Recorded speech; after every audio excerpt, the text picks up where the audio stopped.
Yo, what up, Toshi here? I felt like making a video today. I definitely do want to keep up the daily upload schedule on this channel. I didn't know what to originally make a video on. Oh, I have the wrong character on the screen. Let me change this really quick. We never really gave a fair discussion on the character. I did end up rolling for her and I did eventually get her weapon. And now's a good time to honestly talk about the character, how I feel about her, and whether or not you should pull for her. And we'll also take into consideration we have yet to have the reveal for the upcoming 1.2 characters, and we still have Changli around the corner, who for a lot of you is definitely a more overall better pull and a more enjoyable character to use. I think Jinhsi's animations just look prettier in my opinion, but Changli definitely has a much more smoother looking play style. I still believe Jinhsi does feel pretty smooth to play, but Changli feels extremely smooth to play, especially if you tried her already in the story, right? There's something I do want to mention too before we do begin the video, so I guess I'll run around and talk for a bit. It's going to be a little hard to make videos going forward on Wuthering Waves, only because there really isn't much news daily for the game.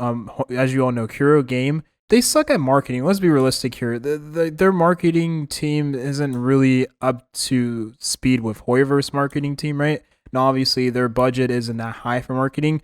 Should they invest more into marketing? In my honest opinion, maybe not, just because of how the game has, like, the revenue the game makes. It's definitely not on the tier of Hoyoverse games. And Hoyoverse has, what, 3 games now, while Kuro Games only has this game, with a ways in PGR to their name, to my knowledge, right? So they shouldn't really invest too much into marketing, especially if it's not going to yield as much result as, I mean, they've already had a lot of marketing with just being compared to Genshin Impact and so on and so forth, right? But I just thought it was interesting just to say this because it's just going to be hard to make videos. There isn't really much content to cover right daily. There isn't any leaked content either. I mean, obviously, it's not really good to cover leaked content, but when there really is nothing, absolutely nothing to talk about daily, then leaked content is kind of what you just geared towards because there is some content that you can make videos on. And it doesn't seem like Kuro Games has made a stance on leaks as far as I'm concerned. So maybe going forward we can talk about it. Just maybe have to beat around the bush like I've done before for Star Rail, for instance. And lastly, what I did want to mention too, further going on to this discussion here, is that there has been some leaks already for 2 characters for 1.2. So I mean, let's be realistic here. Let's be honest here. Most of you already know this. There has been revealed for the 1.2 characters, so we know who is coming in 1.2. I personally don't know who they are. I haven't taken a look at the characters. I just know that the names have already been thrown out there, and we pretty much, as a collective online group, right? Because obviously, if you're living under a rock and you play Wuthering Waves with very minimal social interaction online, you most likely don't know who is coming 1.2, right? And that's pretty much me.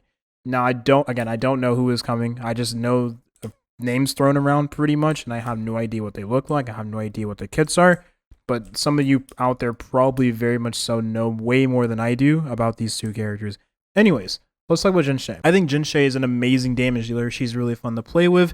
She's really strong, definitely the strongest damage dealer in the game. Jinhsi is really strong too, don't get me wrong, and he has the same role as Jinhsi. But the thing is about Jinhsi versus Jinhsi is that Jinhsi is going to become a lot better in the future when we do receive a character that essentially gives this character stacks off field and actually actively buffs her damage, right? We have Yinlin, we have Yanwu, but those 2 are the only characters we can kind of just use right now. There aren't characters that are amazing for her team, right? We have Mortefi, which with copies, you're able to have his ultimate stay out longer, which means more stacks for Jinhsi for a Forte circuit, but those 3 characters, again, aren't really the best characters to use for her. They're just the only characters we have right now that at least function with her, right? Once we do receive more characters in the future that essentially buff the part of her kit that needs buffing, essentially the resonance skill, right? And of course, buffing this character's just damage overall be very nice. While providing damage off field, then she'll be a much more complete character.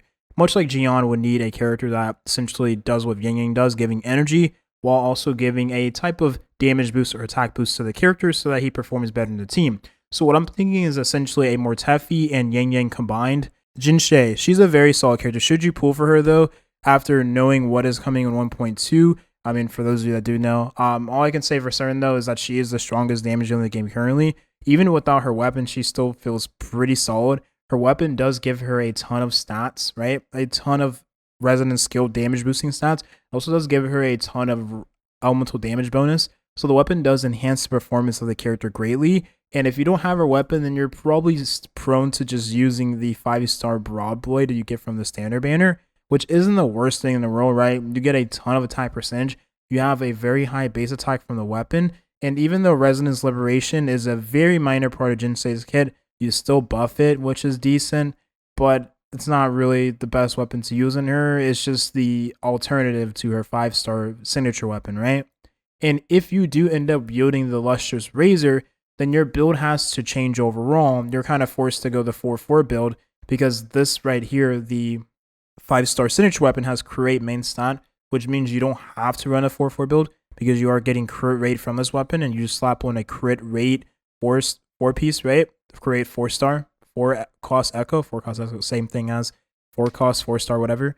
You throw that on your Jinhsi, and then all of a sudden you have create from both your 4-cost echo and your weapon, and then you just have to get damage bonus, spectral, attack percentage, so on and so forth with crit stats, and then your Jinhsi build is pretty much complete. That's essentially how my Jinhsi works right now. Now, obviously, let's talk about Changli, right? Because things have changed a little bit. We've gotten our hands on Changli. We understand how the character works. We do know that she is a character that is going to have slightly more value than Jinhsi going forward to the future, just because she does have the boosting buffs in her outro skill, which Jinhsi doesn't have in her kit. She doesn't have any boost the next DPS in her outro skill, which isn't the worst thing in the world. It just isn't the best thing for having more than one damage dealer in the team party. Essentially, what you're doing is building your team around Jinhsi because she's a selfish damage dealer, whereas Changli isn't a selfish damage dealer. Changli is essentially the Havoc rover to the Donjin, right? And the Donjin to Havoc or vice versa, right? That's essentially what Changli is to the Fusion team going forward, whereas Jinhsi is essentially the Jian to the Spectro team, right? So at the very least, having Changli will give me a reason to build Encore, because then I can use these two together. And even if Encore is a character I don't like, I still have Changli in the future to buff other Fusion characters that work well alongside her and don't hog up as much field time as Jinhsi, for instance, right? When it comes to being a DPS you can use in the same team party alongside the other DPS, right? But anyways, I'm done yapping. Is Jinhsi a character worth rolling for? I would say yes, for sure, just because of how fun she is to use, how pretty her animations is, and how strong she is as a damage dealer. As of right now, she's most likely going to be the strongest damage dealer we have for quite some time. This game doesn't seem like it's entering too hard of a power creep state, especially now that we're at the launch of the game. I would imagine like we're just getting characters that are going to essentially cover the gaps and the roles of characters we haven't had to cover those gaps and roles. Like, for instance, we haven't had a Spectro damage dealer until Jinhsi arrived. I mean, you could use the Spectro Rover, but with Spectro Rover is someone you want to use before you got the copies to max them out and get the decreased Spectro res on the enemy, right, from having the extra copies for your Rover? Probably not. That's going to be the video here. Thank you for watching, and have a nice rest of your day. Peace.